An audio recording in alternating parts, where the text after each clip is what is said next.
I would certainly urge Cairns hotels to consider whether they could assist us with quarantine, with hotel quarantine. We've got a team from Queensland Health who will be seeking expressions of interest from hotels. We know that Cairns has both an international airport as well as is suffering significantly from the closed international borders, and so if that's a way for us to inject economic activity, create jobs in Cairns, then we'd certainly like to do that.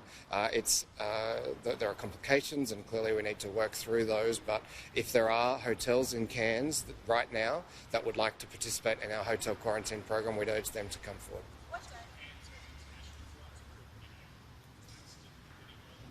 There's certainly other regional locations that could assist. Gladstone is one of them. Gladstone has an airport, not an international airport, but an airport. So we'll be looking at all of those options, and where we can use the hotel quarantine program to support jobs in regional locations, we certainly will. What day are we up to on opening aged care homes in Brisbane? Look, I understand Jeanette will consider that during the week. Thursday would be 14 days after the last case thought to be infectious in the community, so that's an appropriate review point. Do you have any sort of info on how many cases in the past week or 2 weeks there's been community transmission in New South Wales? Has it been 5 or 14 days, or do you have any numbers on that? That's the kind of detail we can probably get for you, Lydia, but I'm happy for Jeanette to talk to it in general terms if you like.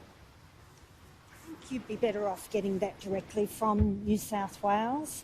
The most recent case that may be of concern is that they had a taxi driver out and about in the community over the last week or so.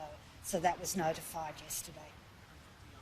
Council enterprise with the restrictions of 4 square metres and 2 square metres of that seating capacity. Is that something that could be possible in the north that has been Yeah, the only problem with indoors is that we know that is a high risk of transmission. So the CDC in America came out with some data that was particularly compelling, that nearly half of their cases have been acquired through restaurants and cafes. So we know that indoors just is a problem.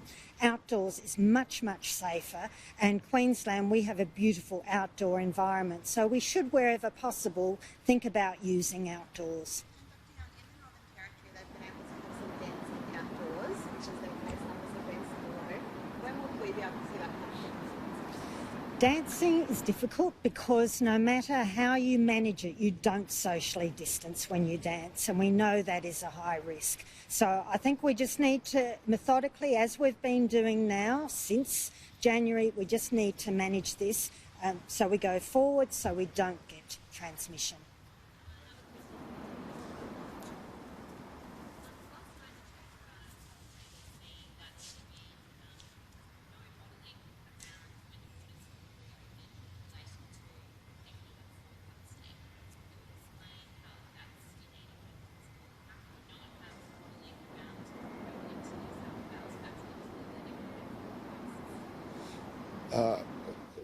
What we consider when we consider opening borders is the risk of transmission in the places that we're opening borders to. That is the primary consideration. It's what the consideration was made last week with regards to the ACT, and it's the matter that will be monitored in an ongoing way with regards to New South Wales.